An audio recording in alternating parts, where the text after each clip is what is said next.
The big C is back. DC is back in London.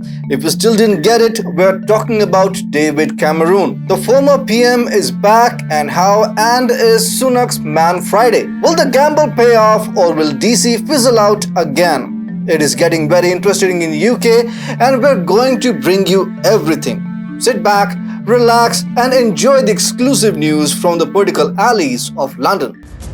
Welcome to TFI Global, the antidote to mass delusion.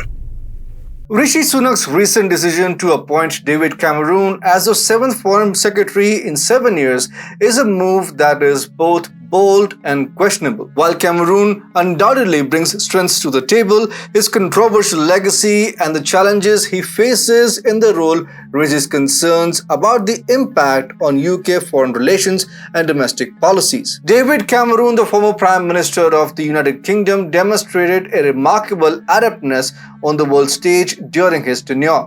His ability to foster congenial relationships and engage in diplomatic dialogue was a hallmark of his leadership. Cameron's amicable approach, however, took an unexpected turn when he found himself at odds with the then German Chancellor Angela Merkel over the issue of immigration. Cameron's misinterpretation of discussions with Merkel had significant repercussions. In seeking concessions on immigration from the European Union, Cameron believed that his friendly rapport with Merkel would translate into support for his position. Unfortunately, this assumption proved to be a miscalculation as the anticipated concessions failed to materialize. The disagreement with Merkel underscored the complexities of navigating the intricate web of EU negotiations. Cameron's ease on the world stage, which had previously served him well, became a double-edged sword. While his ability to build congenial relationships was an asset, it also made him susceptible to misjudging the political dynamics at play. This incident marked a pivotal moment in Cameron's political career and had broader implications for the UK's relationship with the EU.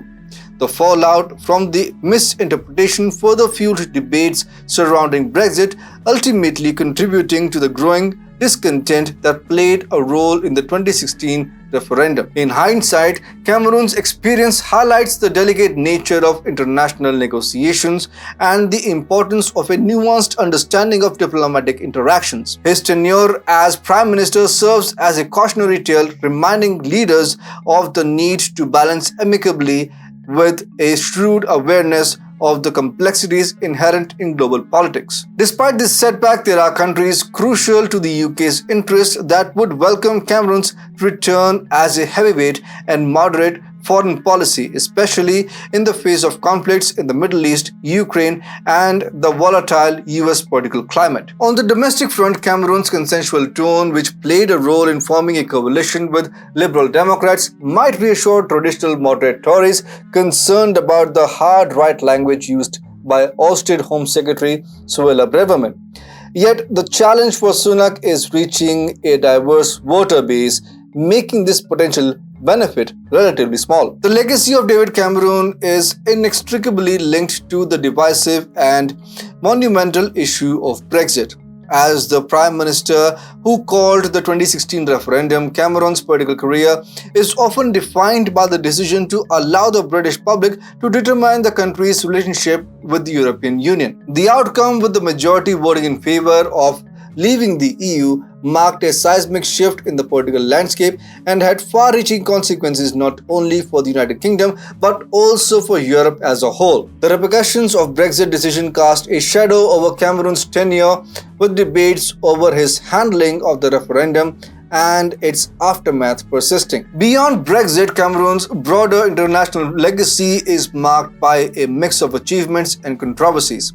The Middle East in particular stands out as an area of criticism. A 2016 report from the Foreign Affairs Select Committee scrutinized Cameron's intervention of Libya in 2011. The report highlights shortcomings, including a lack of accurate intelligence and a failure to develop a coherent strategy.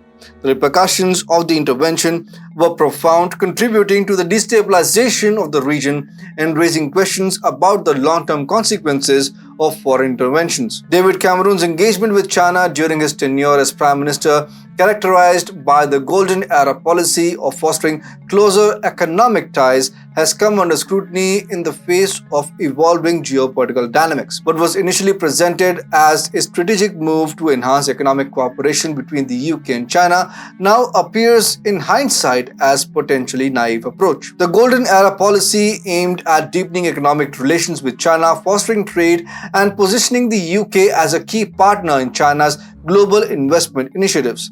However, as the international landscape shifted and concerns over China's geopolitical influence intensified, Cameroon's association with this policy became increasingly contentious. One aspect of this association that drew criticism was Cameroon's brief chairmanship of the China-UK Investment Fund. Critics argued that this role lent credibility to China's investment in UK, raising questions about the potential impact on national security and strategic interests.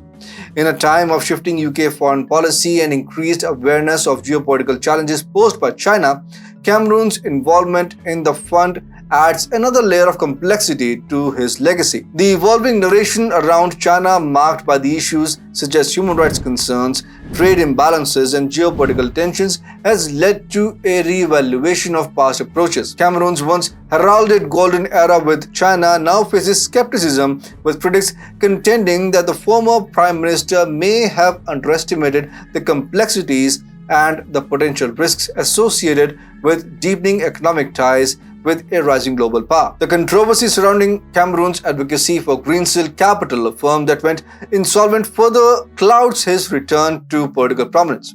Although an inquiry found no breach of lobbying rules, it raises questions about his judgment. Equally contentious is the manner of Cameroon's appointment, reminiscent of a bygone era. While within the rules, his return to the cabinet after being appointed to the House of Lords since leaving office raises eyebrows, especially given growing public skepticism about such appointments. This reshuffle's sheer volatility is also notable, with former Foreign Secretary James Cleverly just finding his stride in the role.